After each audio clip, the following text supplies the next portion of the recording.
That's Tyler. That's Joseph. And this is Super Squad D, where the D stands for Doing Dumbest It Show Ever Made. Doing it.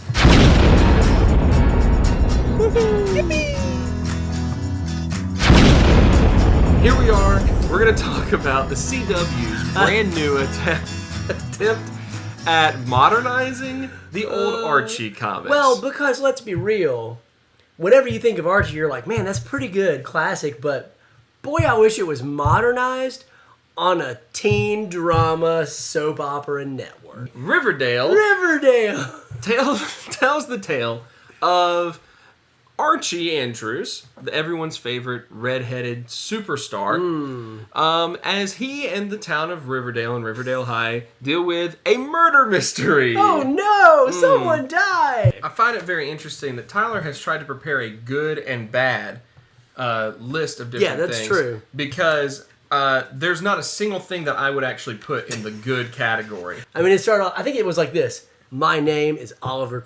my name is Barry... No, wait. My name is No.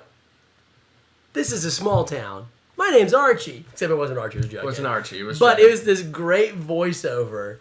Every CW show has it, and it's terrible. It wasn't Please good. stop. Don't do that anymore. Yep. We know who your characters are. It's cool.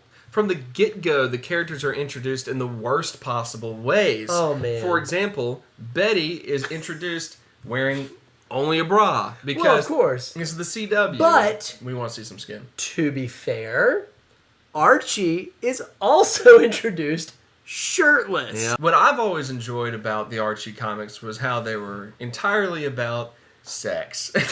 Oh, wait, it's not. That's all that Riverdale is. From the beginning, it just shows that we know that our target audience is teens, I guess. Which is weird. Have raging hormones. But yeah, it is weird. How is that the target audience? The people who read Archie comics growing up are like our age or older. Yeah. Like, no kid today has read Archie. No. It's not a thing. Archie has not been relevant in, over a decade or so. So at some point, someone pitches this show and they say, hey, let's do an Archie show. And they're like, oh, okay, cool. So you'll probably get like the, 30-plus demographic. Nah, man, this show's for kids. It's for teenagers. The CW. It's on the CW. You're like, wait, what? So one of the things that I really thought was hysterical is that everyone in this whole show is a cliche. Yeah. Everybody. The jocks are super jocks. They're not even trying to hide it. No, they're not. The snobby girls are super snobs. The one gay guy we get here, well, we get two gay guys. We get Moose. The Moose ain't gay. Moose is a closeted gay guy. And is a very, very stereotypical closet gay. Sure. And then we have Betty's best friend, who's also gay. And at one point, it's so cliche that he actually says... her best friend says to the cheerleader, Cheryl, by the way, let's talk about the fact that Cheryl's not a power name. No. Cheryl's not a name of an intimidating person, like a head of a cheerleading squad. No one's like, oh man, there goes Cheryl. But it probably was back in the 40s when Archie was first written. That's true. Cheryl comes up and the gay best friend says, oh, is cheerleading still a thing? And she actually says, is being the gay best friend still a thing? And it was just this like super self-referential line of you're acknowledging that this is so cliche. You're just acknowledging it outright, but you don't care. Hold on. There's one scene where Betty and Veronica decide to audition for the cheerleading squad, and Cheryl, the head cheerleader, is going to let Veronica in, but not Betty. And Veronica doesn't like that. And she gives her the girlfriend. And when she does that, she delivers the second greatest line in this episode. She goes, you wanted passion? You wanted fire?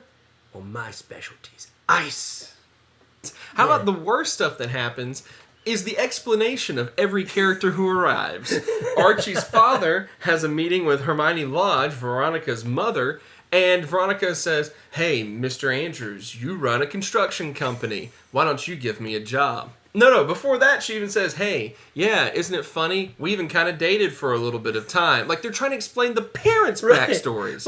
And she says, why don't you give me a job? And he said, why would I, an owner of a construction company, give you a job when you are the wife of a man who is on trial for extorting money or something like that? Oh, it's so good. Honestly, it's so good. Do that. They really do. It's the shoddiest descriptive writing. It really is. It's like, hey, Joe, I'm glad to see you today. I'm Tyler. You know, your friend from high school. I'm Joseph. We've known each other for a long, long time, so it's funny that you mentioned that. Also funny you called me Joe, considering that's not what I go by. The best line in this is Veronica telling Betty, after surveying the whole school, they're at lunch, she goes, you know, Betty, you should be the queen bee of this place. Not the queen bee, the queen bee. That's the pinnacle of writing. You could never get better than that. There's a scene in which they're supposed to hint at the forbidden romance of Miss Grundy and Archie. Miss Grundy, who has always been designed as a older, maybe even elderly teacher. Yeah, she ain't good looking. In the comics, she ain't good looking. She's given the last name Grundy, and I think that's significant. But alas, in this show, no one named Grundy has ever been good looking. No, like, if your last name is Grundy, I'm sorry. In this show, she's a younger music teacher who studied at Juilliard, who, oh, by the way, we forgot to mention, has sex with Archie. Which goes down literally as this. Miss Grundy's driving a VW Bug. She's got star sunglasses for no reason. Yeah, well, she's a star. Archie is walking slowly down the street with, like, his shirt off. Because he just got done working at construction site. Which apparently gets you ripped, he said. Gets you crazy abs. In 2 months, you get completely ripped from working in construction. So that's good to know. Apparently, every day on the work site starts with a steroid injection. And this stuff's like, Archie, why are you walking? He's like, well, because I'm a freaking 15-year-old sophomore in high school. I can't drive. I don't have a car. So she pulls him in the car and has sex with him. Okay, so you're talking about, at the very least, if Archie's a sophomore, he's 15 or 16. You're talking about, at the very least, a teacher who is 10 years older than him, possibly twice his age. Ugh. The actress is 34. Hey, just out of curiosity, what happens in the real world if a 25-year-old sleeps with a 15 to 16-year-old? Well, that's something that we call statutory rape. And they go to jail. It's generally frowned upon. It's really frowned upon. Being a child predator is what this is. You don't make light of that. Like, do this for me. Just flip the genders. When you go back and rewatch the episode if you have to, but just imagine, instead of a 34-year-old woman and a 15-year-old boy, imagine a 34-year-old man and a 15-year-old girl. Suddenly this whole episode feels a lot worse. That just speaks to a larger societal problem. Unbelievable. But that's terrible. Yeah, that was for me one of the worst parts of the show. Yeah. Obviously, it made me feel very uncomfortable. And I know that that's been done before. It's not like this is original to this show. But I didn't like that at all. But it hasn't been done in such a way where it is just viewed as something that they did, and they can't really talk about it to other people. Yeah. You know, that's like the worst consequence right now. And but maybe we'll see what happens over the course of the season. Are you going to keep watching? I can't. We'll see what happens over the course of the season. The second thing that bothered me, and we don't have time to really get into it. Yeah. But Betty's older sister is said to have a mental breakdown, and they just really make light of that whole thing. Yeah. It's like she was in a bad relationship, so she had a total mental breakdown, and they make fun of her for it in the show.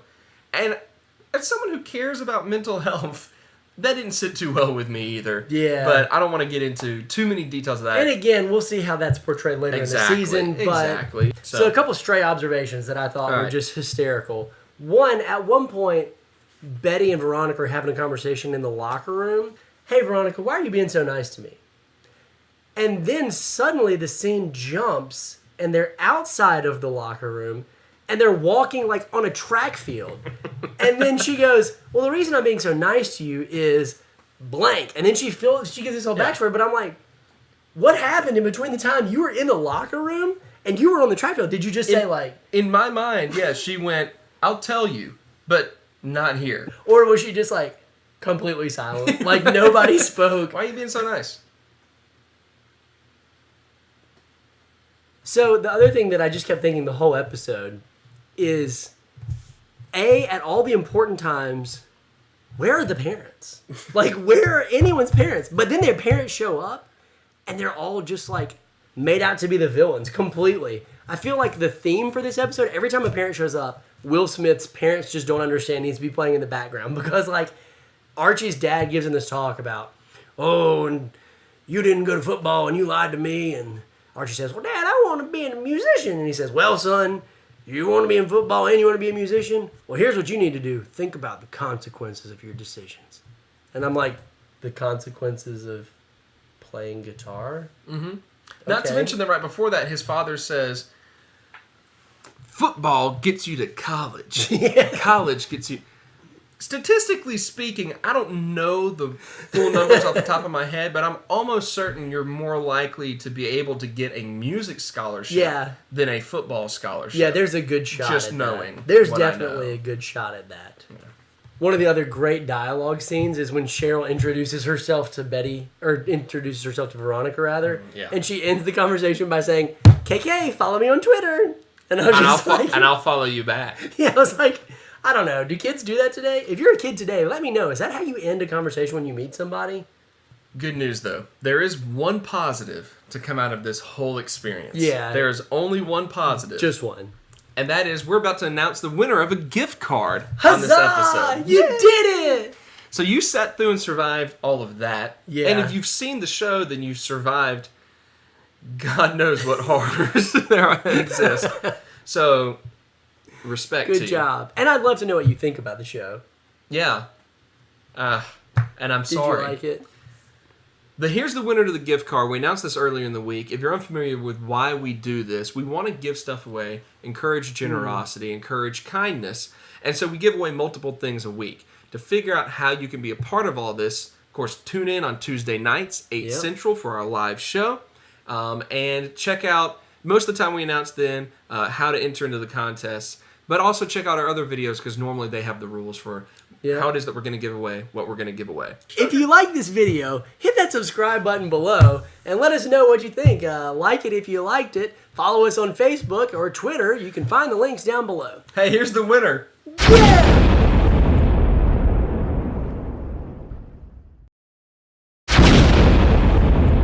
You did it! You did it! You won a gift card! Congratulations. You want a gift card. Are the best. You did it. You are the Queen Bey of this YouTube channel. That's Tyler. I'm Tyler. I need you to do it just right, just once. This is Super Squad D. The D stands for don't know what to do next. Yippee!